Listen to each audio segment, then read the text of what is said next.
Choisir tout, faire rimer ambition professionnelle et personnelle, prendre du temps pour soi, ne rien sacrifier. Bienvenue dans Les Équilibristes, le podcast qui invente de nouvelles façons d'intégrer toutes les facettes de la vie le plus harmonieusement et sereinement possible pour œuvrer à l'égalité femmes-hommes dans les entreprises, les organisations et la société plus largement. Pour traiter ces sujets millefeuilles, à la fois intimes, familiaux, sociaux, économiques, vous entendrez ici des conversations avec des femmes, des hommes, des couples, des experts qui choisissent tout et nous livrent ce que ça signifie pour eux et comment ils avancent.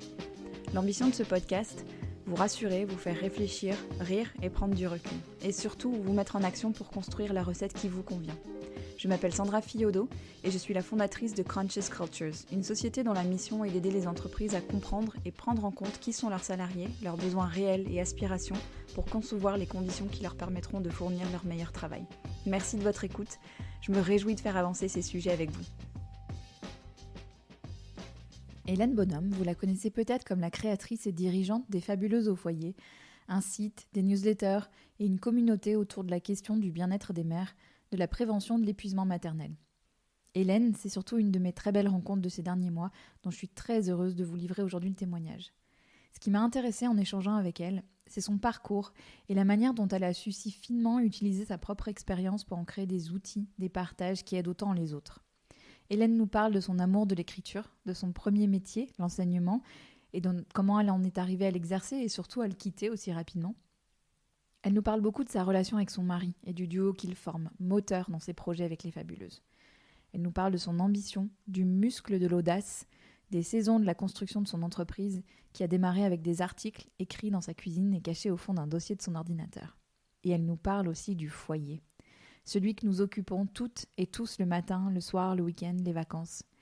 Hélène est d'une grande finesse et justesse dans son analyse de ce qui l'émeut, de ce qui la meut, au sens de mettre en action, et l'écouter est un délice. Je vous souhaite de vous régaler et de vous inspirer.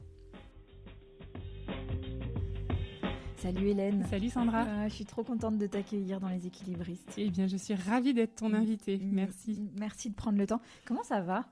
Écoute, ça va bien. Ouais. Je sors d'un déjeuner avec une certaine Sandra Fiodo. Ah, ok. Ouais, en terrasse. Ouais. Pas loin de Bordeaux. D'accord.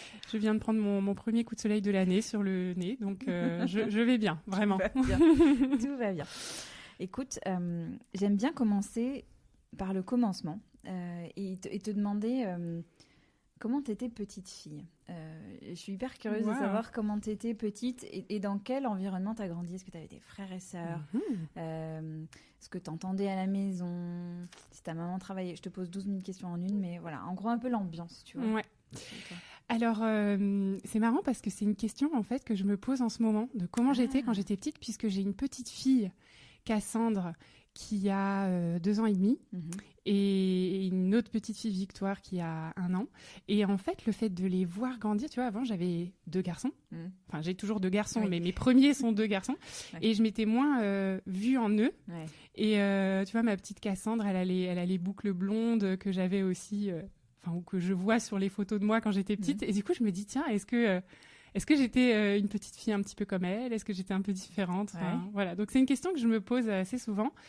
En tout cas, j'ai ma maman, mes parents m'ont beaucoup dit que j'étais souriante. Ma maman a souvent utilisé un mot pour me dire que j'étais solaire qu'elle était très fière d'avoir choisi le nom Hélène, qui vient de Hélios en grec, le soleil, éclat du soleil. C'est incroyable. Et voilà, donc moi dans mes années primaires, j'ai toujours été très énervée d'avoir été appelée Hélène, puisque c'était la saison Hélène et les garçons. Et ma mère, voilà, n'a cessé de me rappeler qu'elle l'avait choisi comme un prénom noble, tu vois, de la mythologie grecque et tout ça. Enfin voilà, une petite digression sur le choix de mon prénom.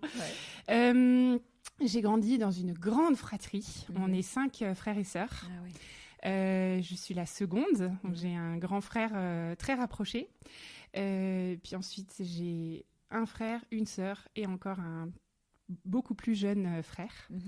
Mon papa était artisan, menuisier. Mon papa, c'est un grand créatif, un artiste, vraiment. C'est-à-dire qui a dessiné, en fait, toute sa vie...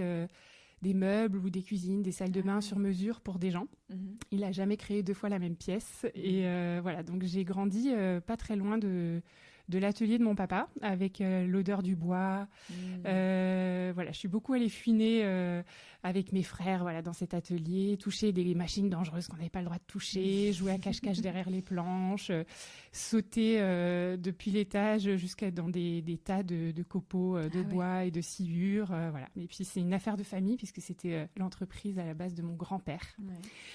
Voilà, ma maman est infirmière de formation.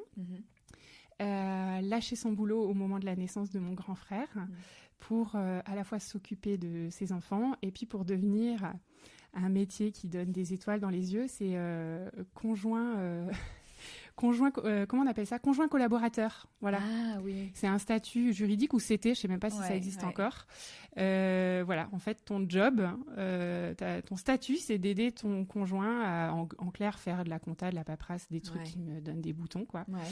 Donc c'est sûr que, voilà, moi j'ai peu vu ma maman épanouie. Professionnellement, en tout cas. Aujourd'hui, je suis super ravie pour elle parce que des années après, elle est revenue dans le monde du soin, non pas en tant qu'infirmière, mais en tant qu'accompagnante à domicile pour des personnes âgées. Et elle est dans son élément. Les gens l'adorent. C'est vraiment quelqu'un qui sait bien prendre soin. Elle écoute, voilà. Et je précise que nous venons d'Alsace, voilà, que mes parents sont à Strasbourg aujourd'hui et que donc ma maman a l'avantage de comprendre et de pouvoir papoter un petit peu encore en alsacien avec les vieilles mamies et les vieux papis de Strasbourg. Ce que je trouve trop cool. Ah ouais, c'est clair, c'est trop cool. C'est trop cool et c'est marrant parce que quand tu parles de ta maman, on se dit ah ok, on comprend un peu d'où vient Hélène aussi. Ah quoi. Ouais. Ben, je pense que je me suis beaucoup construite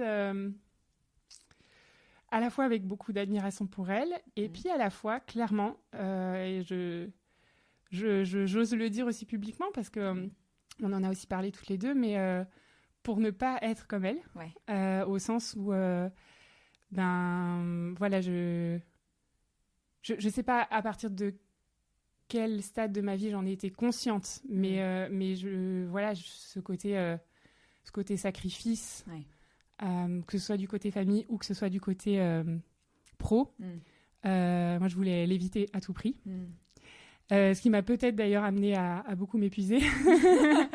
On va en parler parce que du coup j'ai essayé de tout être et que c'était peut-être pas une bonne idée ou si en fait, j'en sais rien, mais voilà, en tout cas voilà, j'ai pas l'image pendant mon enfance, j'ai pas l'image d'avoir eu une maman épanouie. Et elle était. Et je pense pouvoir dire qu'elle ne l'était pas, parce que c'est pas juste un jugement que j'ai de ce modèle. C'est-à-dire qu'elle-même le dit, voilà, c'est pas la vie qu'elle avait choisie. Et elle a fait des choix qui étaient peut-être par défaut. Et pour plein de raisons.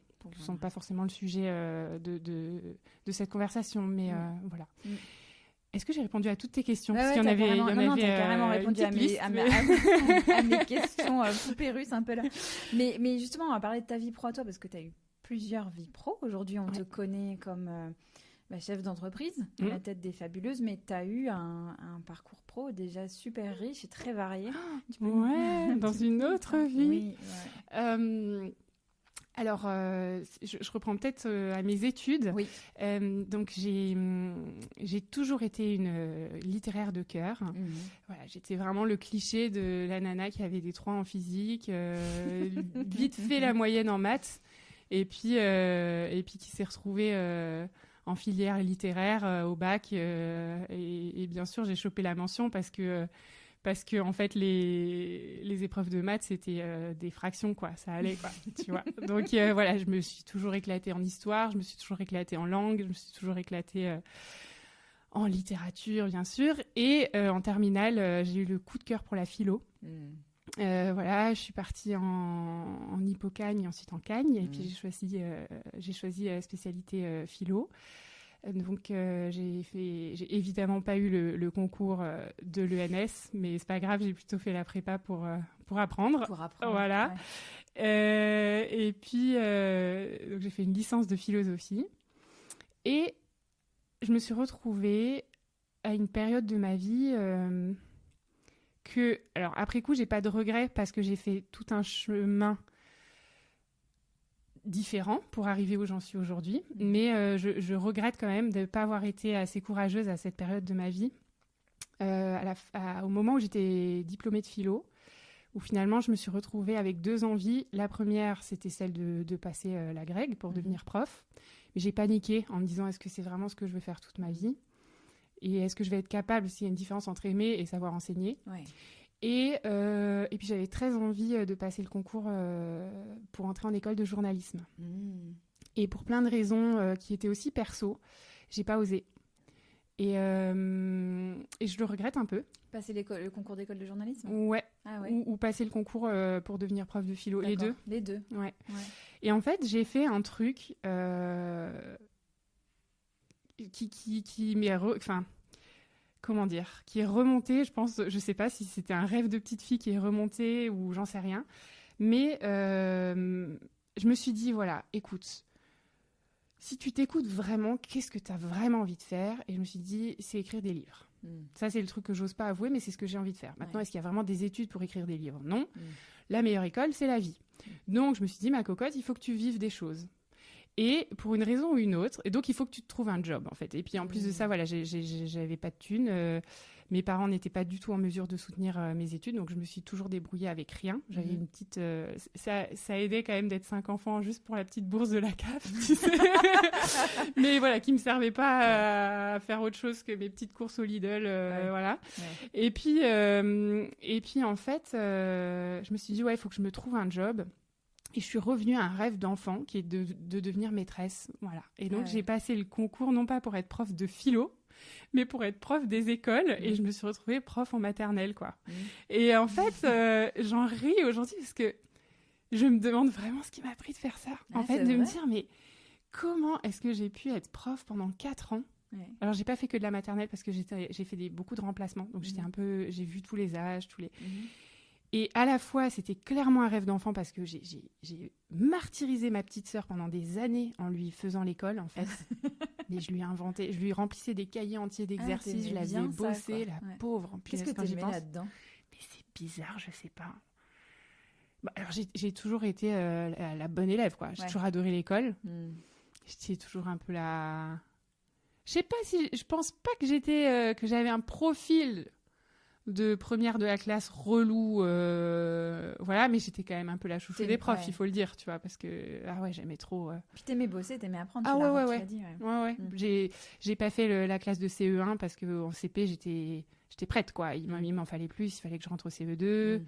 Mon grand frère qui a 1 an et demi de plus que moi, je voulais faire ses devoirs avec lui.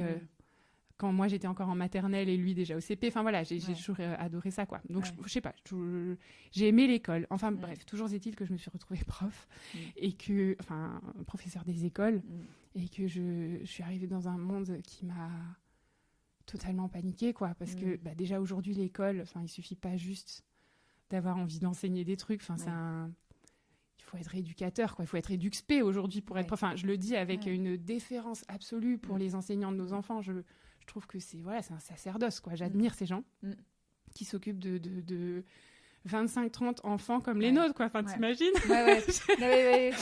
Et qui en plus doivent leur mettre des trucs dans la tête, leur apprendre des trucs. Enfin, et voilà. Et moi, je me suis retrouvée ce métier pour lequel j'étais absolument pas préparée. Je me suis retrouvée en SECPA, je me suis retrouvée dans les quartiers les plus chauds de Strasbourg, à l'Elzo, au Neuhof. Si jamais ça dit quelque chose à des gens qui nous écoutent, à Haute-Pierre. Et voilà, je me suis retrouvée dans des classes de SECPA où il y avait des élèves de 16 ans, tu vois, qui avaient redoublé 3 fois leur 3e, qui me traitaient de pute et tout. Enfin, et en fait, j'étais tellement pas prête. J'étais une toute petite fille d'1 an, avec 1 an d'avance en plus. Je savais rien de la vie. Voilà. Et j'allais vraiment au travail avec la boule au ventre. Oh là là. Et j'ai pas du tout aimé ce métier. J'ai vraiment pas du tout aimé. Et en même temps, tu vois, je me dis, si ma vision initiale, c'était d'apprendre un peu la vie, ben, peut-être que ça a été formateur. Voilà. Et puis, la vie a fait que j'ai rencontré un certain David, Monsieur Bonhomme. Son nom de famille me faisait mourir de rire. Je me disais, le mec s'appelle Bonhomme, c'est quand même trop marrant. Et j'ai pris ce prénom. Voilà. Je me suis fait charrier quand je me suis mariée. On a dit, ça y est, tu vas t'appeler Bonne Femme maintenant. Enfin, voilà. Et en fait, David... il a beaucoup de qualités et l'une d'elles, il l'utilise encore beaucoup aujourd'hui, c'est de voir le potentiel des gens. Il est excellent à ça. Et c'est lui qui a vu en moi un truc que je voyais pas, qui était écrire, mais pas juste des dissertations, quoi. Quand j'étais en Cagne, j'étais capable d'écrire 12 pages sur un mot en philo. On avait des sujets de philo, c'était la simplicité, l'authenticité, voilà, point. Et puis il fallait construire une problématique. Vous avez 12 heures, Et voilà. J'étais capable de pondre des trucs qui m'ont pas valu les meilleures notes, mais voilà, j'étais capable. Par contre, vraiment, David, il m'a fait faire un switch dans ma tête de... En fait, tu peux écrire autre chose que des dissertes, quoi. Et en fait, il avait déjà lancé, en tant que freelance, il avait déjà lancé sa petite activité. Il est graphiste de formation. Et en fait, il avait des clients pour qui il designait des affiches, des petites plaquettes, des petits flyers. Et puis, il avait besoin de quelqu'un pour, de temps en temps, écrire du texte. Et c'est lui qui m'a fait bosser en premier. Quand on sortait même pas encore ensemble, on était dans le même groupe de potes et tout. Et vraiment, en fait, je me suis sentie... j'ai adoré cette période. En fait, je me suis sentie... je trouve pas le mot. Vue. Je sais pas si je peux le dire comme ça. Il a vu en moi quelque chose. Et en fait, ça a été mes premiers... c'est là où j'ai fait mes premières armes d'écriture, si je peux dire, un peu créative. Voilà. Et puis, ça m'a donné le courage de démissionner de l'Éducation nationale, qui était quand même une belle sécurité. Hein. C'est clair. Et voilà. Enfin, j'ai pas démissionné tout de suite. On a eu des jumeaux. J'ai profité quand même de mon congé parental de 3 ans. Et après, j'ai démissionné pour aider, enfin, pour créer ensemble avec David une entreprise. Il avait déjà son entreprise, mais on l'a transformée ensemble en société. Et j'étais en charge, voilà, de toute cette partie rédactionnelle, éditoriale. Et ce congé parental, ça a été un peu un moment décisif, j'imagine, dans la création après des Fabuleuses. Ça... Oui. Raconte-nous ça. Oui. Mais alors déjà, franchement, quelle idée de prendre 3 ans à la maison toute seule avec 2 enfants. Mais je sais même pas ce qui m'a... Enfin, alors, ce qui m'a pris ici, c'est la logique absolue. Le modèle, clairement, aussi de ma maman. Je sais pas, si tu fais des enfants, c'est pour t'occuper d'eux, quoi. Et après, il y avait une logique clairement financière aussi, de se dire, bosser pour gagner à peine plus que de quoi les faire garder tous les deux. Est-ce que ça a vraiment un intérêt voilà. Et donc, je me suis dit, super, 3 ans, top. Et donc... T'avais choisi 3 ans ou quoi? Ah ouais, j'avais... Enfin, c'était 6... Non, c'est 6 mois par 6 mois que je pouvais... D'accord. Tu vois, refaire une demande. Ouais. Je pense qu'il y avait un petit... dans ma tête, il y avait un petit mélange entre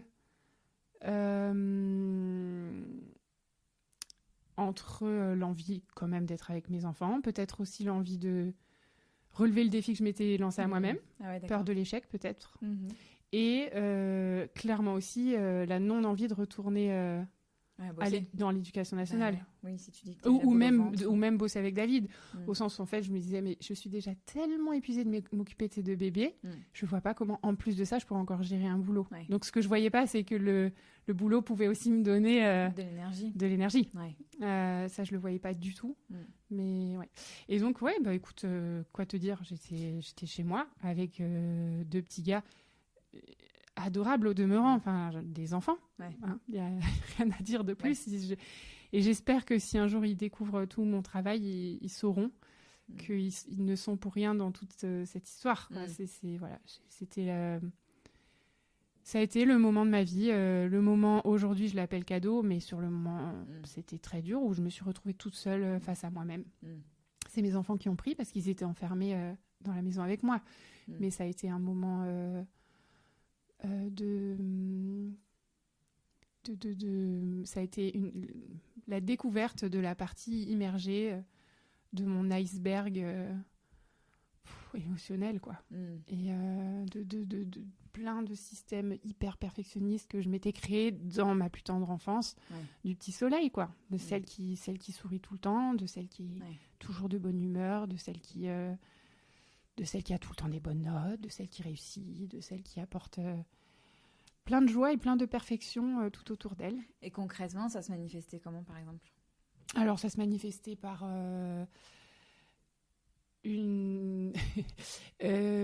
Regarder ma montre tout le temps. Voilà, n'avoir qu'une seule envie, c'est que ce soit l'heure de la sieste ou l'heure du coucher le soir. Me dire ça, le temps ne passe pas. La peur d'être seule avec eux, c'est-à-dire l'angoisse du dimanche soir quand je savais que mon mari allait retourner au travail. Ça se manifestait comme des cris, un volume sonore quand même assez important. Des pleurs évidemment, puisque après avoir crié, je pleurais d'être la mère qui crie.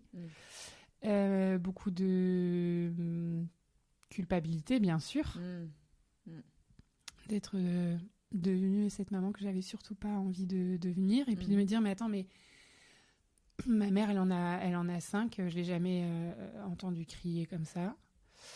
Ma grand-mère, donc la femme du grand-père dont je parlais avant, menuisier, elle en a eu 2 fois des jumeaux, et dans la même année d'ailleurs. Non. En 1954, ouais, un truc de dingue. Mais aujourd'hui, 4 enfants en 1954. En 10 mois. Oh, un truc de dingue. Et c'est pour ça, le fait d'avoir des jumeaux dans la famille aussi, c'était un peu le truc. Et moi, je trouvais ça trop stylé, tu vois, d'avoir des jumeaux au début. Et 28 février 1954. Donc déjà, il n'y avait pas d'échographie et tout. Donc elle découvre qu'il y en a 2. Et le 31 décembre de la même année, elle accouche de jumeaux. C'est incroyable. Un truc de fou. Je ne sais pas comment elle a fait. Elle n'avait pas de machine à laver. Elle n'avait pas d'aspirateur. Elle tricotait, elle cousait. Elle n'avait pas de frigo. Mais je sais même pas.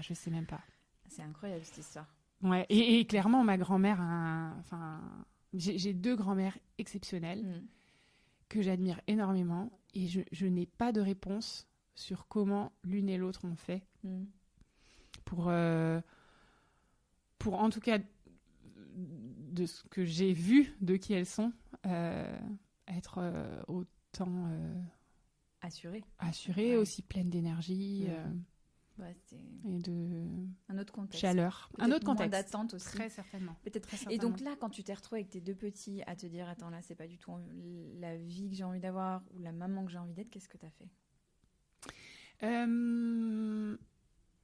En fait, l'un des éléments déclencheurs a été de lire le témoignage de Stéphanie Allénou, mère épuisée. Il me semble que ça a été un des premiers bouquins vraiment qui mettait des mots sur l'épuisement maternel, ou en tout cas l'un des premiers que moi j'ai découvert.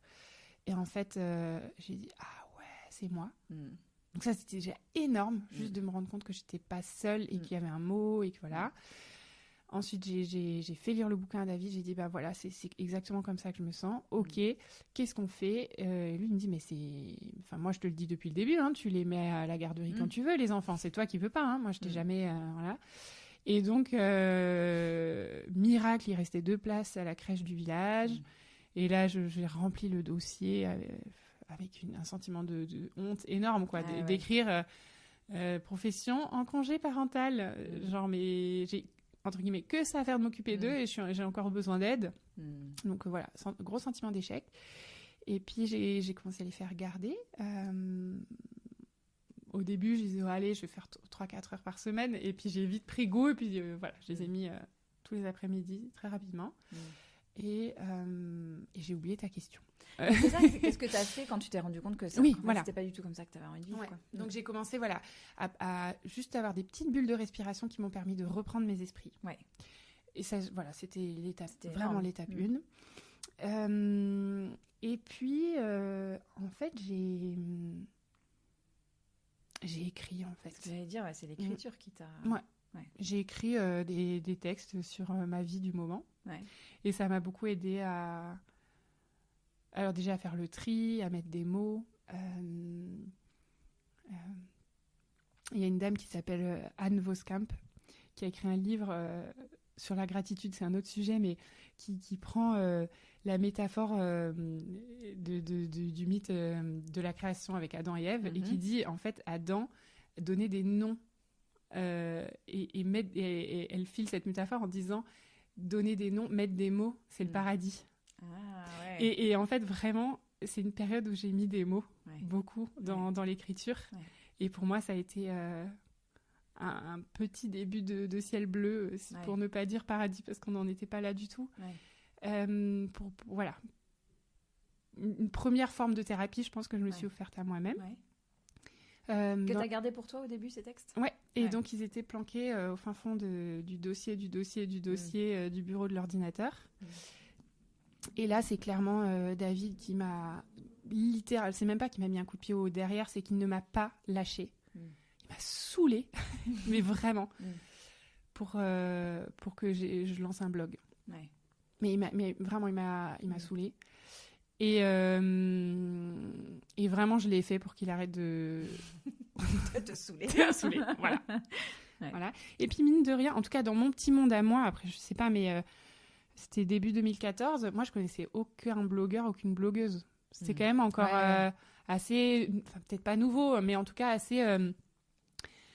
ça demandait quand même une forme d'affirmation de soi assez importante. En tout cas, dans le monde dans lequel je vivais. Tu vois, l'Alsace, c'est quand même, tu te mets pas trop en avant, faut pas avoir les chevilles qui enflent, tout ça. Donc pour moi, ça a été quand même une très, très grosse étape de publier quelques premiers textes. D'autant que tu parlais de sujets dont on ne parlait pas beaucoup, parce que c'est fou, en fait, 2014, on ne parlait pas de ça. Non. On ne parlait pas de l'épuisement. Encore une fois, parfois, je me pose la question, je me dis, est-ce que c'est juste moi qui était pas dans les bons algorithmes sur mes petits réseaux sociaux et que je voyais rien passer, mais moi, je crois qu'on ne parlait pas de tout ça. On ne parlait pas. Moi, j'ai eu mon fils en 2014 et je me souviens qu'il y avait un bouquin qui était sorti, c'était celui d'Alessandra Sublet. Oui, t'as le Blues Baby. Ouais. Et c'était la première fois qu'on parlait de ça. Et moi, sur des sujets un peu connexes, mais sur comment tu fais pour continuer ton boulot quand tu as des enfants, il y avait quasiment rien. Il y avait Sheryl Sandberg avec Linen, mais en gros, tous les sujets de maternité et tout, quels qu'ils soient, on n'en parlait pas. Et c'était hier. Hein. C'était hier. Bizarre, hein, c'est dingue. Ça. Ouais. Et en même temps, c'est vachement beau de se dire que la parole, c'est hyper libéré. Ouais. Encore dernièrement, je discutais avec une psy et je lui disais, je me demande si on n'est presque pas allé trop loin parce que j'ai l'impression que la génération à venir, elle a peur d'avoir des enfants. Mais c'est vraiment le cas, moi, c'est ce que je vois. Est-ce que, tu vois, je me pose la question. Je me dis, est-ce qu'on a trop parlé Je sais pas. Mais ouais, je pense que la vapeur a été renversée en quelques années. C'est fou. Ouais. Comme tu dis, c'était hier. Et comment c'est devenu Les Fabuleuses ? Parce que, en fait, c'est assez fascinant. Moi, tu m'as raconté l'histoire et quand on voit ce que c'est aujourd'hui, vous êtes 12. Ouais. C'est parti de ces textes écrits un peu honteusement au fin fond du dossier. Ouais. Tu peux nous retracer envoyé à trois copines et 2 cousines un soir en disant « Vous pouvez me dire ce que vous en pensez, les filles ?» Comment c'est parti ? Comment ça s'est lancé ? Dans les grandes lignes, comment t'as... Parce qu'on parle, tu sais, on voit toujours... ça, c'est un truc...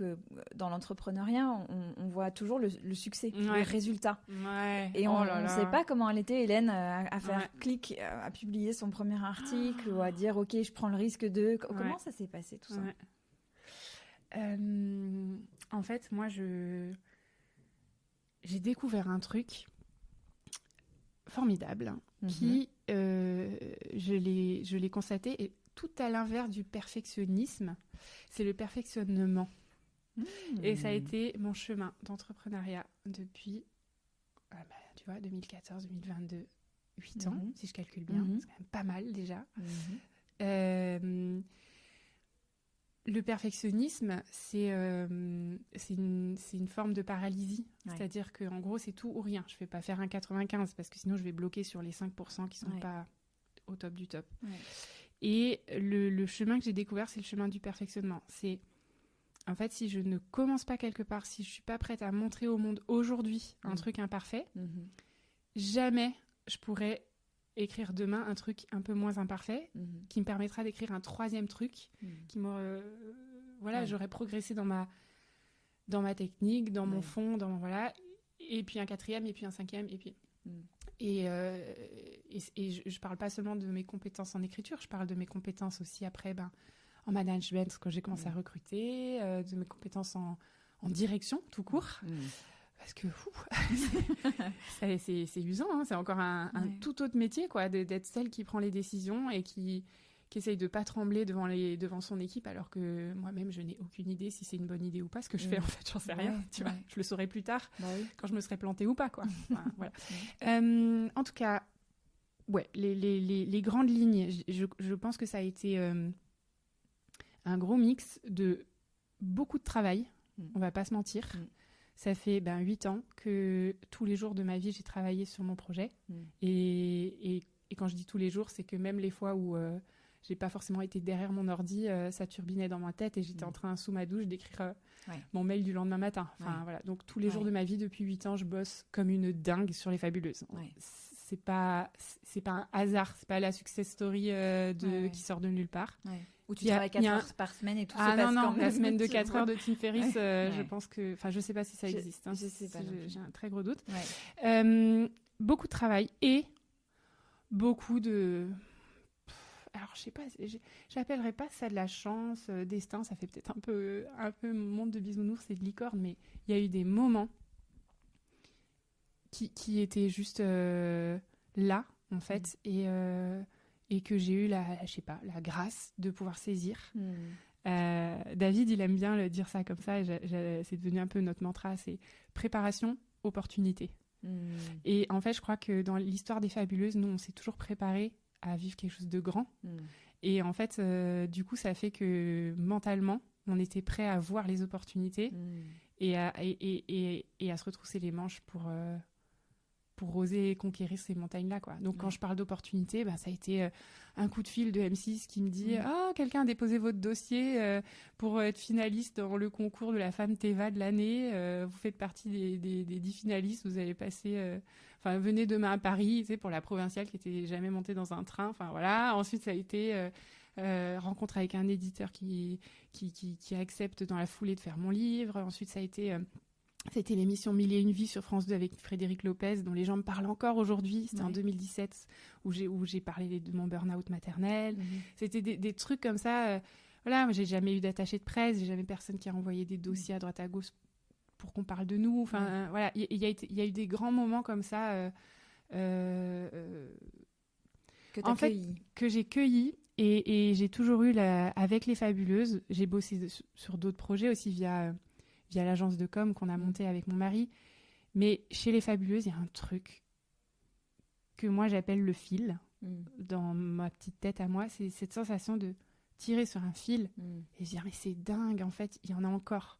Et je pense que cet ingrédient magique, je l'avais pas vu au début, mais ça s'appelle répondre aux besoins des gens. Et en fait, je suis hyper fière de ça. Tu vois, je suis hyper fière parce que ma boîte, elle répond aux besoins des gens.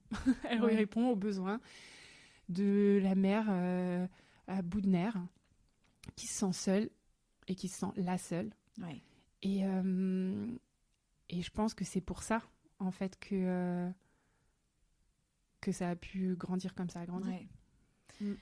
On va en parler après parce que tu as quelque chose dans ta façon d'aborder ces sujets, dans ton angle qui est d'une justesse et d'une honnêteté qui sont assez hors du commun, je trouve. Mais avant ça, je voulais qu'on reste un petit peu sur ton rôle de chef d'entreprise parce que je me dis que, vu la taille des Fabuleuses aujourd'hui, et là on est dans vos locaux que vous partagez avec l'entreprise de David, mais c'est à chaque fois que je viens, je suis impressionnée. Il y a plein de monde, il y a un énorme boulot derrière tout ça. Et je me dis, toi, ton plaisir, c'était quand même d'écrire au début. Et donc maintenant... toute seule sur la table de ma cuisine. Et aujourd'hui, tu es sur d'autres rôles, j'imagine. Comment tu vis ça, ce changement de rôle, de posture, tout ça? T'arrives encore à écrire Oui. Alors, je pense que je suis en train d'entrer dans une sorte de troisième saison qui me plaît énormément. Il y a eu la première où, en effet, j'écrivais et je faisais un peu tout le reste autour.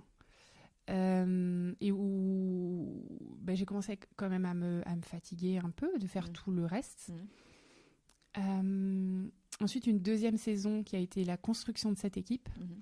Où au final, en fait, moi je l'ai fait justement. Enfin, pourquoi j'ai monté une équipe, c'était pour pouvoir déléguer, pour pouvoir à la fin ne plus que écrire. Sauf que en fait, déléguer, c'est tout autant de travail que voilà, comme tu le dis. Donc, je pense qu'il y a eu cette deuxième saison, voilà, de structuration d'équipe où quelque part, en fait, voilà, ça m'a pas du tout déchargée. Et en termes d'énergie à mettre dans Les Fabuleuses, j'ai bossé encore 2 fois plus. Et là, j'entre quand même dans une belle saison où je vais les tartiner. Là, je ne sais pas s'ils vont écouter ce podcast, mais j'ai des gens autour de moi, j'ai des piliers sur qui je peux vraiment compter. J'ai des gens de qualité. Voilà, je dors extrêmement mieux la nuit depuis que j'ai 2 ingénieurs dans ma boîte. Tu vois, j'ai des gens formés, j'ai des gens de cœur aussi, qui croient en la vision, et en fait, qui me font un cadeau énorme, c'est de croire en ma plus-value à moi, qui reste quand même le contenu.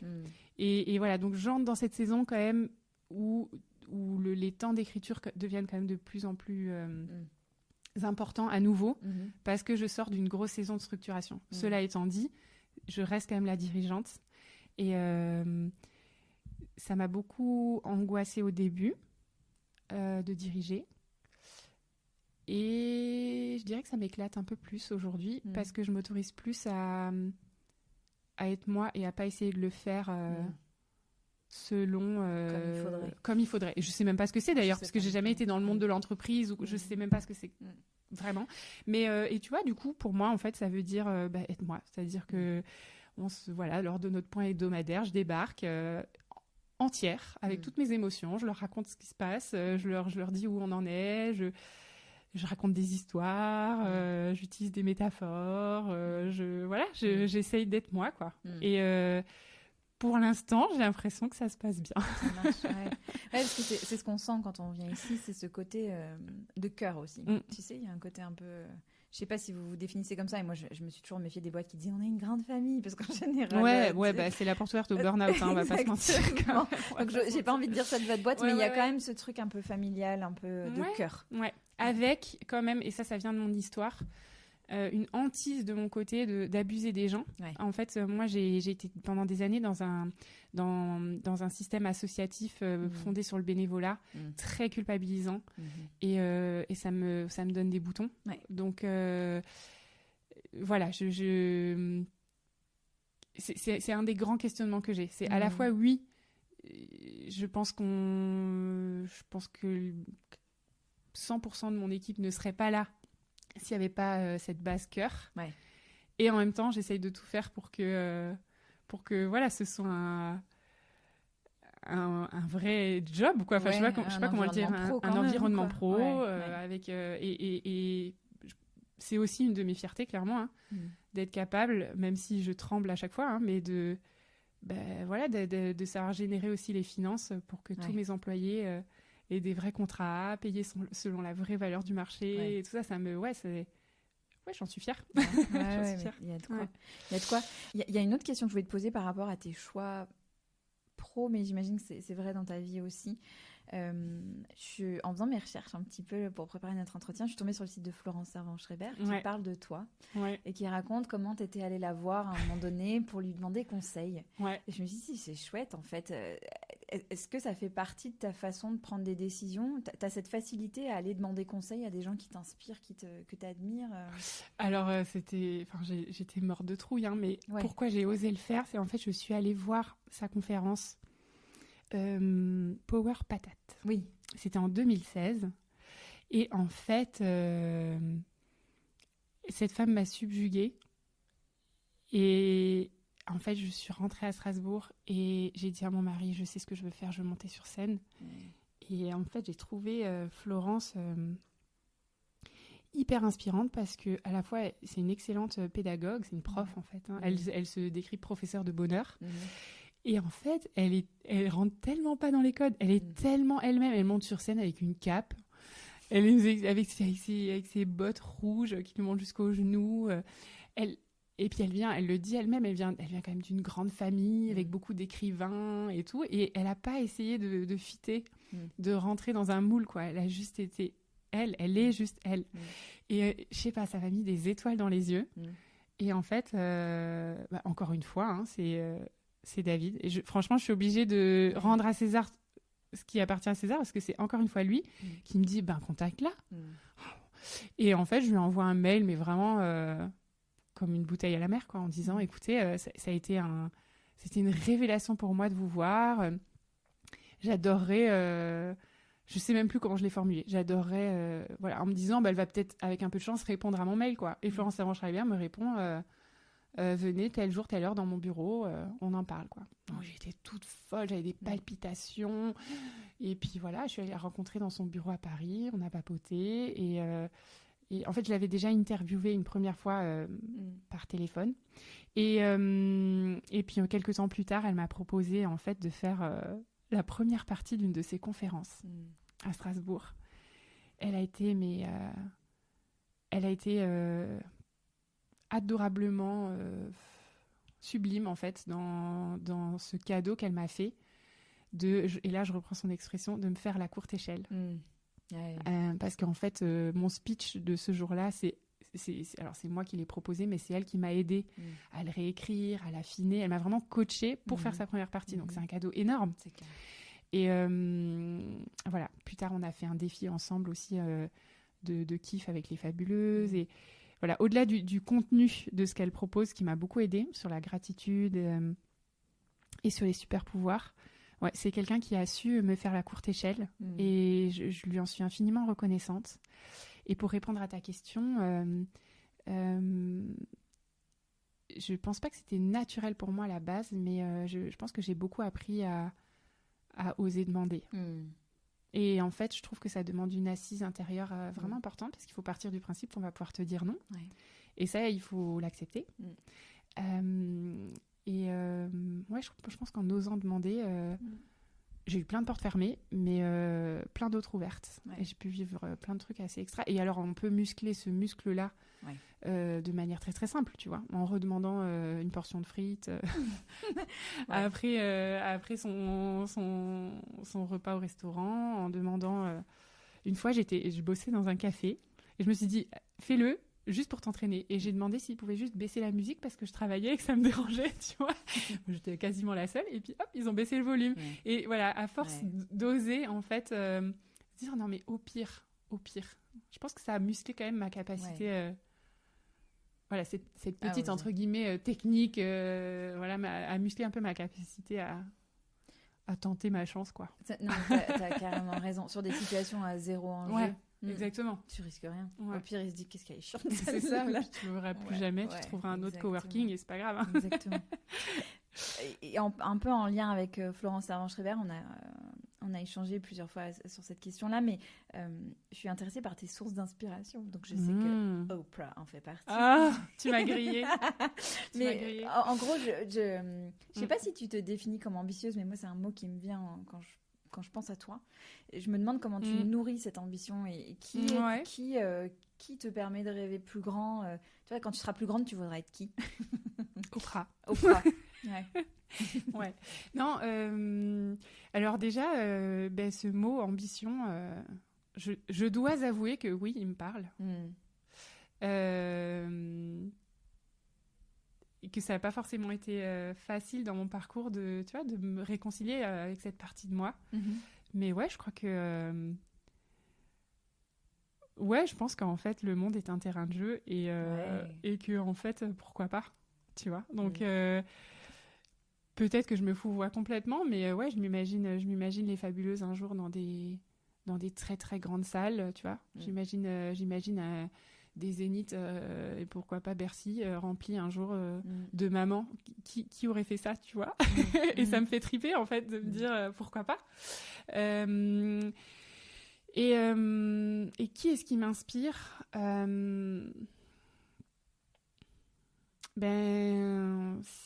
C'est les gens... En fait, ça se sent tout de suite les gens qui sonnent justes et qui sonnent vrais. Tu vois, Oprah, c'est vraiment quelqu'un qui... à la fois, oui, elle est devenue...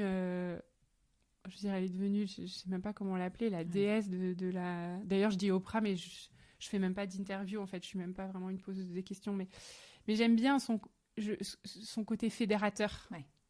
Tu vois, j'aime beaucoup Hélène DeGeneres aussi pour ça. Tu vois, c'est des gens, en fait, qui...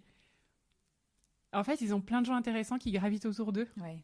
Tu vois, et ça me parle vachement. Ouais. Et à ma petite échelle, je suis super contente, en fait, d'avoir plein de gens, dont toi, avec qui j'ai la chance de papoter, notamment via les Fabuleuses, quoi. Et je me vois pas forcément, et c'est ça que j'adore chez Oprah, c'est que je me vois pas forcément comme l'experte qui sait tout.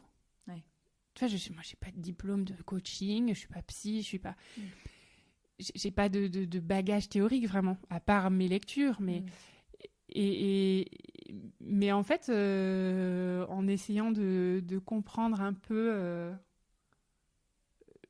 le monde qui m'entoure, ben, je suis appelée à mettre en avant des expertes. Tu vois. Je travaille parmi mes chroniqueuses avec une Hélène Dumont qui a une plume pour parler de sexe, mais qui me régale, avec une Valérie de Mainvielle qui parle avec beaucoup de justesse de trouver sa place. Avec Marie Chétry qui est passée par chez toi, qui a une plume d'enfer qui me fait mourir de rire et hyper déculpabilisante sur les questions d'éducation. Avec Anna Latron, je veux dire, sans elle, je serais incapable de gérer le site aujourd'hui. C'est une journaliste. Que je ne suis absolument pas. Dernièrement, nous a rejoint aussi Agathe Portail, qui est romancière, qui a cette capacité de transmettre notre message via des fictions. Il y a Fleur Lise qui fait de la BD. Elle a un coup de crayon, mais c'est un régal, quoi. Et voilà, donc j'adore ça. J'adore être... je sais pas comment dire, être cette sorte de plaque tournante. Catalyseur. Ce catalyseur, je pense qu'on peut dire ça, qui a cette capacité de mettre en avant des talents, des expertes, des experts, que je ne suis pas. Mais en fait, j'ai même pas envie de l'être. Parce que j'ai un peu envie de rester, entre guillemets, généraliste. En tout cas, dans ce grand... à l'intérieur, quand même, de ce grand thème qui est l'épuisement maternel, parce qu'il me touche au cœur. Et que même si parfois, en fait, j'ai envie de m'arracher les cheveux et de passer à autre chose, je sens que, pour un temps, en tout cas, je suis encore à ma place sur ce sujet-là. Il y a une question dont on a discuté à midi, donc je vais te reparler de ça, mais cette question de... Tu partages beaucoup de ton intimité et de toi, et c'est la naissance des Fabuleuses, c'est toi, c'est ton histoire. Tu partages ta vie de famille, ta vie de couple, et il y a ce que je disais tout à l'heure, mais une honnêteté, une justesse dans ce que tu dis. Moi, je me souviens avoir lu certains de tes textes pendant le confinement, et j'étais là, ok, je suis pas seule. Enfin, ça fait du bien de te lire. Toi aussi, t'as gueulé « je vous emmerde » à un mec dans la rue. Pas « je vous emmerde », mais d'autres trucs. D'autres trucs. Si j'ai pu te faire sentir moins ça, j'en suis ravie. Ouais, mais il y a vachement de vulnérabilité là-dedans. Ouais, c'est vrai. Et je me demande vraiment comment tu choisis ce que tu partages et ce que tu partages pas. Alors, je pense qu'il y a quelque chose d'assez intuitif déjà dans... Je sais pas, il y a un système dans ma tête qui fait qu'à partir du moment où c'est prêt à être écrit, c'est-à-dire que c'est déjà digéré. Et en fait, là, il y a un truc qui se construit. Souvent, en fait, quand je m'installe devant l'ordinateur, le texte est déjà écrit. Et quand je sais quand le texte est déjà écrit et que je sais qu'il n'y a plus qu'à en accoucher en version avec des mots, ça veut dire que c'est digéré. Donc ça, quand même, c'est déjà une première barrière. Ensuite, j'ai un groupe, un club très sélect, un groupe très fermé de gens à qui je fais relire certains textes quand je suis pas sûre. Et je me dis, est-ce que là j'en donne un peu trop et est-ce que le retour de bâton risque de faire trop mal? Donc c'est des gens qui me connaissent extrêmement bien et qui comprennent aussi le monde des médias, parce que tu vois, si tu demandes à ta grand-mère si c'est une bonne idée d'en parler, elle risque de te dire non quand même. Donc voilà, c'est vraiment très très peu de gens et qui sont capables de me dire écoute non ou oui. Et très souvent c'est oui, mais avec un petit doute sur telle formulation ou tu vois, et c'est hyper rassurant. Et puis on en parlait tout à l'heure, il y a le filtre aussi de quand tu mets en avant quelqu'un d'autre, quand tu parles de quelqu'un d'autre, hein. Donc évidemment, je fais parmi la liste de ceux qui relisent, il y a mon homme, parce que je parle quand même beaucoup de lui. Après, c'est vrai que cette vulnérabilité-là ne me fait plus tellement peur. Parce que j'ai ma petite expérience maintenant et que les fois où ça m'est arrivé d'avoir très très mal, j'ai compris qu'il suffisait en fait de simplement de pas aller lire les commentaires. Ouais. Voilà, vraiment. Ouais. C'est-à-dire que une période quand même un peu dure, c'est quand j'avais ma tribune sur Le Point. Ouais. Parce que le petit monde des fabuleuses, c'est les bisounours, c'est facile, quoi. Et quand tu vas dans un monde où les gens, ils ont pas demandé à te lire toi, quoi. Oui, c'est pas le sujet et puis j'ai un discours qui est quand même un peu déjà à parler d'épuisement maternel, mais en plus avec mon petit côté, très authentique. En plus, il y a le mot foyer qui peut quand même donner beaucoup de boutons, mais que je garde quand même à dessein. Ouais. Bref, et en fait, là, j'ai eu des moments où j'ai eu mal pendant des jours et des jours. Sur des commentaires. Des gens qui commentaient ce que tu disais. Ouais. Mais en fait, en même temps, c'est normal. Hein. Tu prends tes tripes, tu les mets sur la table. Le premier qui a envie de taper dessus, c'est ta faute. Quelque part, c'est toi qui t'es livré, quoi. Tu prends ce risque. Et en fait, je me suis dit, mais qu'est-ce qui m'oblige à lire les commentaires ? Mais qu'est-ce qui me... Enfin, est-ce que j'en ai vraiment besoin ? Et je sais plus où j'avais lu ou entendu quelqu'un dire que... tu sais que les stars d'Hollywood, en fait, elles mettent des systèmes de sécurité incroyables autour de leur villa et tout, pour que personne puisse les approcher. Et là, en fait, elles sont sur leur lit en train de scroller leur fil Facebook et Instagram et de voir tout ce que les gens pensent d'eux. Donc, en fait, en termes de barrières, c'est ça. Et vraiment, alors là, pour le coup, le fait d'avoir une équipe m'aide énormément aussi. Et c'est hyper difficile, hein, parce que Brené Brown en parle beaucoup également. C'est comment tu fais pour à la fois protéger ton cœur, mais à la fois rester quelqu'un qui est ouvert au feedback. C'est hyper dur. Concrètement, je veux pas non plus devenir celle qui va jamais lire et qui en fait va devenir froide et complètement déconnectée de la réalité. Ce que je construis, c'est pas un fan club, c'est une communauté. Donc si je vais jamais voir ce que les gens, si je vais jamais voir le feedback des gens, je vais être donc en fait, alors. Ce qui m'aide énormément, c'est ce fameux conseil de Brené Brown qui dit, OK, comment on fait ? Comment savoir la différence entre de qui j'ai envie de connaître la vie et de qui j'ai pas envie de connaître ? Et c'est là qu'elle dit, c'est très simple. Le critère de sélection, c'est est-ce que tu es dans l'arène avec moi ? Est-ce que tu fais partie de ceux qui bouffent la poussière ou est-ce que tu fais partie de ceux qui jettent les tomates ? Et en fait, ça m'a vachement aidé, ça. De me dire, écoute, lanceur de tomates, vas-y. Ton avis m'intéresse même pas, en fait. Tu sais même pas ce que ça veut dire que de mettre ton cœur à nu. Donc, ça m'intéresse même pas.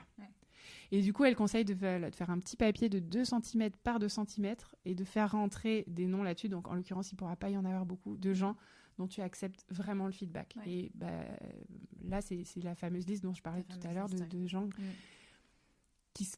que je vois être vulnérables au quotidien, qui prennent des risques dans leur vie aussi, en termes de vulnérabilité. Et c'est cela qui m'intéresse. Je suis obligée de revenir sur ce que tu as dit, sur ce mot de foyer. Parce qu'il me semble qu'il est moins mis en valeur qu'avant, mais c'est peut-être une erreur de ma part. Ouais, peut-être. Mais pourquoi tu dis je le garde à dessein ? Qu'est-ce que tu veux dire par là ? En fait... J'aime bien jeter des pavés dans la mare et j'aime bien être un peu... j'aime bien susciter le questionnement. Et voilà, je fasse attention à ce que je dis parce que peut-être que ça changera un jour, mais aujourd'hui, j'ai pas envie qu'on s'appelle lesfabuleuses.com ou lesfabuleusemamans.com. Alors, dans l'usage, c'est sûr que c'est... Voilà, nous on dit les fab ici au bureau ou les fabuleuses, ou on dit pas toujours les fabuleuses au foyer. Mais c'est vrai que... j'en sais rien. Peut-être que d'un point de vue marketing, ça m'a fermé des portes. Et en même temps, en fait, c'est pour ma part, c'est dans mon foyer que j'ai le plus galéré au monde et en même temps le plus grandi. Et en fait, je trouve que les médias féminins, les dernières années ont beaucoup parlé des femmes au travail, mais parler de la femme dans son foyer, c'est le tabou ultime, en fait. Et je pars. Alors au début, les gens me disaient, mais est-ce que ça veut dire que c'est pour les femmes au foyer ? Je disais, c'est pour les femmes dans leur foyer, et on est toutes en fait dans nos foyers. Et en fait, pourquoi est-ce qu'on pourrait pas en parler ? Pourquoi est-ce que ce serait dégradant de parler de cette vie-là ? Pourquoi ? en quoi, en fait, prendre soin d'un être humain, y compris toute la logistique de lessive, de bouffe, en quoi est-ce que ce serait quelque chose de dégradant? Et à l'inverse aussi, on me dit, mais comment est-ce que tu peux l'appeler fabuleuse au foyer alors que toi, t'es pas femme au foyer, hein. Enfin, tu sais, genre, t'es pas légitime. Tu te la pètes parce que t'es chef d'entreprise de je sais pas quoi, et tu viens encore nous parler du foyer. Ben si, je suis légitime pour parler du foyer. Si. J'ai une machine à laver. Ah oui, si, je t'assure, elle tourne beaucoup. Elle m'a lâché, non, mon sèche-linge a lâché derrière moi. Et j'ai remercié le ciel parce que c'était entre guillemets que le sèche-linge. Mais il pleuvait, donc peu importe. Ouais, je suis dans mon foyer et en fait, non, j'y suis pas à plein temps. Oui, j'ai une femme de ménage, voilà, et je le dis haut et fort, merci à ma fée du logis, parce que je pourrais pas avoir la vie que j'ai aujourd'hui. Mais en fait, ouais, je suis dans mon foyer le matin, je suis dans mon foyer le soir, je suis dans mon foyer tous les mercredis, je suis dans mon foyer le week-end, je suis dans mon foyer pendant les vacances, je suis dans mon foyer dans ma tête aussi quand je suis au bureau et que je me souviens plus si j'ai bien mis un goûter dans le sac. Et en fait, c'est qui d'ailleurs qui cherche les gars ce soir? Ah non, moi je cherche les filles. En fait, je sais plus parce qu'en fait David est à Paris et parce que et en fait. Non, il n'y a rien de honteux, il n'y a rien de dégradant, il n'y a rien de rétrograde. Et je pense qu'aujourd'hui, voilà, il y a un phénomène aussi de génération qui fait que nos grands-mères, c'était clairement les bobonnes dans leur foyer.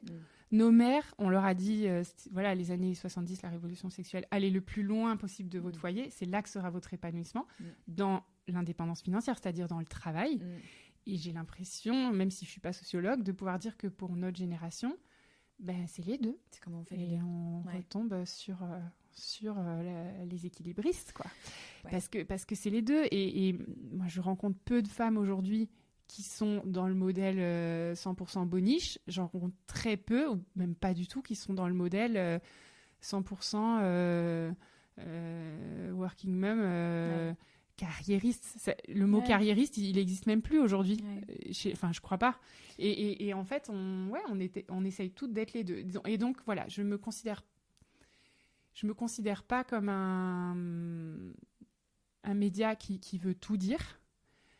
Et même si parfois j'en ai envie, mais je me dis non, laissons les autres faire leur boulot. Tu vois, je suis très contente que toi tu parles d'équilibre pro-perso. Je suis très contente que d'autres parlent des spécificités féminines du travail et de ces combats-là. Et moi, j'ai envie de parler. J'ai envie de parler de ce chapitre de nos vies de femmes qui se jouent dans le foyer. Et à mon sens, c'est aussi un combat féministe. Ah mais je suis totalement d'accord avec toi et c'est hyper intéressant que tu emploies le mot foyer parce qu'il est chargé ce mot. Ah mais j'adore ce mot. Le foyer, ça me fait penser à du feu. Oui. Un truc chaleureux. Ça me fait. Il y a le foyer. Alors je suis très nulle en physique, mais tu sais le foyer focal, non, enfin tu sais c'est sûrement. Je suis hyper nulle c'est là où tous les rayons les rayons de la roue, tout converge. C'était le mot qu'il me fallait. Bravo.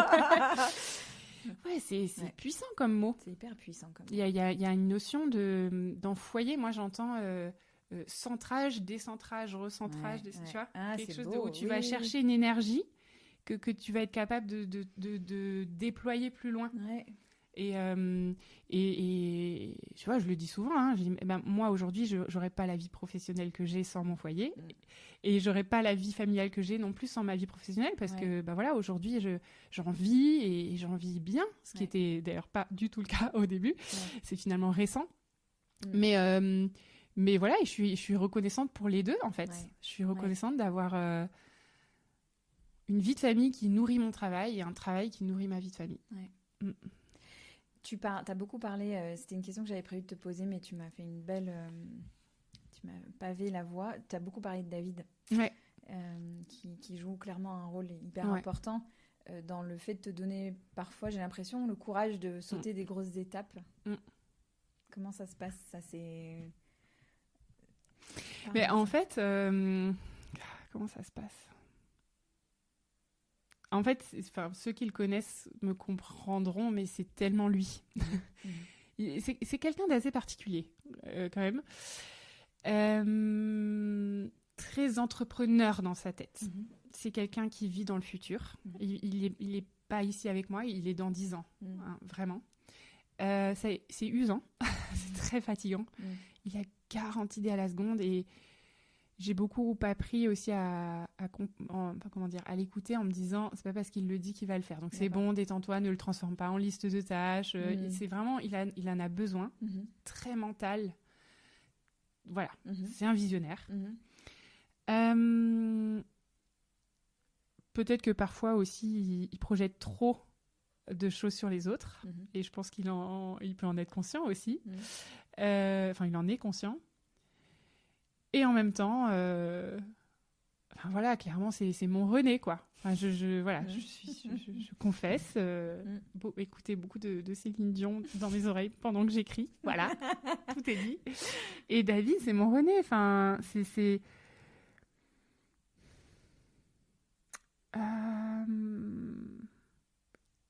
Tu vois, j'ai pas...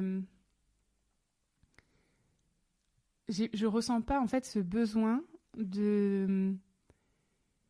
Comment dire, de me dire qu'en tant que femme, j'aurais réussi seule parce que c'est pas mon cas et que c'est pas vrai. Et que oui, il y a vraiment clairement un duo, que parfois ça nous prend la tête à l'infini et qu'en même temps, on est hyper complémentaires et que c'est la vie qu'on a choisie vraiment tous les deux.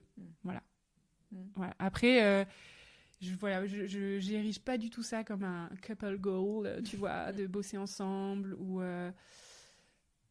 je sais pas, pour une raison ou une autre, on s'est trouvés autour de ça clairement aussi. Je veux dire, ce qui nous a le plus rapprochés quand on s'est rencontrés, c'était déjà une forme de, enfin c'était un lien presque pro, tu vois. Ouais. Déjà, on organisait des conférences de musique ensemble, on a joué sur un album tous les deux. Enfin, tu vois, c'était autour de la notion de projet, on va dire.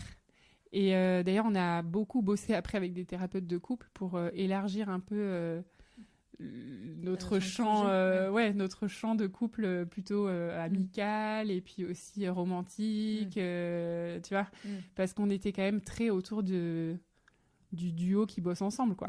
Et en même temps, voilà, ça m'a fait un peu souffrir, tu vois, dans mon image de la romance pendant un temps.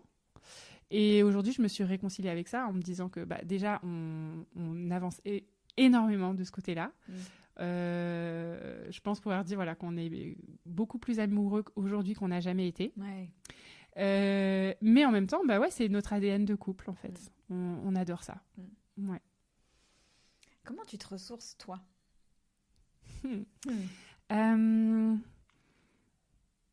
Moi, alors, j'essaye de prendre un maximum de temps pour moi. Et j'ai mis du temps à définir ce que ça veut dire. Parce qu'en fait, une fois de temps en temps, j'ai un bon gros besoin de solitude, mais qui ne dure pas longtemps. Et du coup, en fait, je me suis rendu compte que du temps pour moi, ça veut souvent dire... du temps avec quelqu'un. Et en fait, comment je me ressource, j'ai des gens qui s'occupent de moi, en fait. C'est-à-dire que déjà, j'ai une prof de sport et qui me fait bouger et qui... Je le prends vraiment comme un temps de ressourcement, même si je souffre énormément des cuisses abdos-fessiers, si tu vois ce que je veux dire. Des CAF, tu veux dire. Pardon. Je suis même pas assez... le vocabulaire pour en parler comme il faut. Non, écoute, j'ai fait 12 pompes l'autre jour, donc... mais sur les genoux. Mais ouais, bien. Non, j'avance. Chapeau, madame. Non, et vraiment, le fait de prendre soin de moi physiquement, en ce moment, c'est hyper important. Je sors de deux grossesses très rapprochées. Il y a 16 mois d'écart entre mes deux filles. Et je le vois comme un temps de ressourcement. J'ai une coach, type coach de vie aussi, avec qui je parle très régulièrement, qui prend soin de moi, vraiment. Ça me ressource beaucoup. Et voilà, un coach, a priori, est là pour t'aider à atteindre des objectifs, mais voilà, très souvent, je l'utilise aussi pour juste écouter ce que j'ai envie de dire, tu vois, et vider mon sac, parce que je suis une extravertie qui se ressource en ayant du feedback des autres. J'ai une psy qu'aujourd'hui j'appelle un peu moins souvent quand même, je le vois dans mon œil, mais qui prend soin de moi aussi, vraiment. On a des thérapeutes de couple aussi avec David, voilà. Ça c'est pour la partie, on va dire, un peu un peu pro, mais Ouais. je trouve que ça a son importance. Ouais. J'ai des amis à qui je raconte des choses que je raconte pas aux fabuleuses. Ouais. Et ça me ressource aussi, parce que je peux pas tout dire. Ben non. Et voilà, les poids que je porte sont lourds. Alors après, c'est à mon échelle, hein. C'est pas... Mais voilà, et j'ai quelques amis, en fait, qui savent entendre ça. Et ça me fait énormément de bien. Je me ressource également grâce à quelques playlists Spotify que je n'oserais pas partager en public. J'allais te demander. Non, je suis désolée. Je peux te dire juste... Il y a beaucoup de Céline dedans. Alors, bon, il y a du Céline, il y a du Jean-Jacques, bien évidemment. Mais c'est beaucoup trop kitsch pour que je... Non, il y a j'ai vraiment une chanson. J'ai une chanson qui me ressource. Ouais. C'est Girl on Fire d'Alicia Keys. Ah bah oui. Ouais. Voilà, que je fredonnerai pas ici parce que elle a un seul défaut, cette chanson, c'est qu'elle est inchantable, tu vois. À moins d'être seule mais dans voilà, une salle de bain. Voilà, ce que je fais tous les matins. Ou dans ta voiture. Mais voilà, ça c'est un peu ma... En fait, cette chanson me ressource parce que elle me rappelle... Elle me ramène non pas à ce que je suis censée faire, mais à qui j'ai envie d'être. Et je me vois assez bien comme, tu vois, cette nana qui marche sur le feu, en fait. Et qui a peur, évidemment, mais qui se dit que on verra bien. Ouais. Et qui, je l'espère, peut inspirer d'autres à oser aussi. Ouais. Elle te va comme un gant, cette chanson. la mienne, un peu, c'est une autre dans le même style, mais c'est Juice de Lizzo. Tu la connais? Je la connais pas. Ah, il faut que tu l'écoutes. Mais toi, tu as l'air d'avoir des références culturelles qui sont au-dessus de mes moyens. Non, mais parce que tu m'as déjà, via Les Fabuleuses, tu m'as déjà partagé plusieurs titres de chansons et je me trouvais trop bête de pas les connaître, en fait. Non. Juice. Juice de Lizzo. Je vais te l'envoyer. Très volontiers. Ouais. Ça me permettra de mieux apprendre à te connaître. Elle est trop bien, celle-là.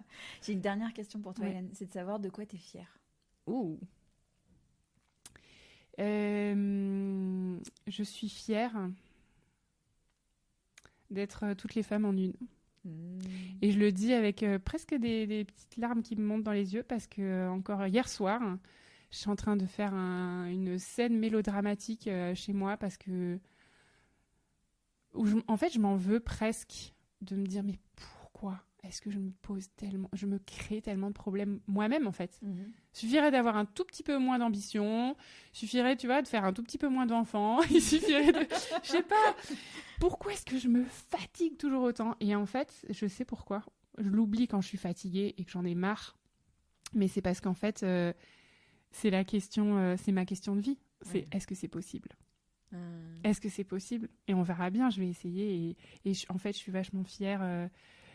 Alors peut-être qu'en fait, elles me détesteront un jour, mes filles, en entendant ça, mais je suis fière parce que j'explore la question de savoir si c'est possible d'être tout ça en même temps et que si ça peut leur ouvrir des petites possibilités mentales du fait qu'elles peuvent être qui elles veulent et qui elles décident d'être, je pense que ça pourrait être cool. D'ailleurs, je dis mes filles, mais mes garçons aussi. En fait. Je suis très fière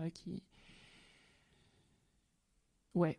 Je réponds à ta question de quoi je suis fière. Voilà, là, je suis tentée de dire tout ce que je fais pas bien. Mais non, je suis fière aussi de montrer ça à mes garçons. Ouais. Et je suis fière Je suis fière d'un autre truc, en fait. Je peux? Ah ouais, bien sûr, je vais plus m'arrêter. C'est ta plateforme, vas-y. Je suis fière aujourd'hui, et j'aurais pas pu le dire il y a encore finalement peu de temps, je suis fière de la qualité de mes relations. Ouais, avec mon mari, mes enfants et mon équipe. Aujourd'hui, j'octroie pas beaucoup plus d'énergie et de temps à mes autres relations, hormis quelques amis proches. Et puis ces relations, quelque part, c'est presque des prestats, tu vois, les gens qui prennent soin de moi. Donc, mais c'est aussi des relations de qualité. Mais ouais, je suis fière de la qualité de ces relations-là. Parce que ça m'a coûté cher d'avoir des relations apaisées avec tous ces gens-là. Ça m'a coûté cher en thérapie. Littéralement. En énergie aussi. Et voilà, exactement. Ouais. Écoute, merci Hélène d'être ce que tu es et de l'offrir si généreusement au monde parce que je pense que tu fais beaucoup de bien. Merci Sandra, ça me touche beaucoup et merci pour ton invitation. Merci. Mes chers équilibristes, merci de votre écoute et de votre fidélité. C'est un honneur pour moi de créer l'espace pour ces conversations, pour vous et avec vous. Pour ne rien rater de l'actualité des équilibristes, des nouveaux épisodes et des opportunités d'échange, abonnez-vous à Numéro d'équilibriste, la lettre dans laquelle je vous partage réflexions, ressources et outils. Rendez-vous sur mon site www.leséquilibristes.com. Je vous dis à très bientôt.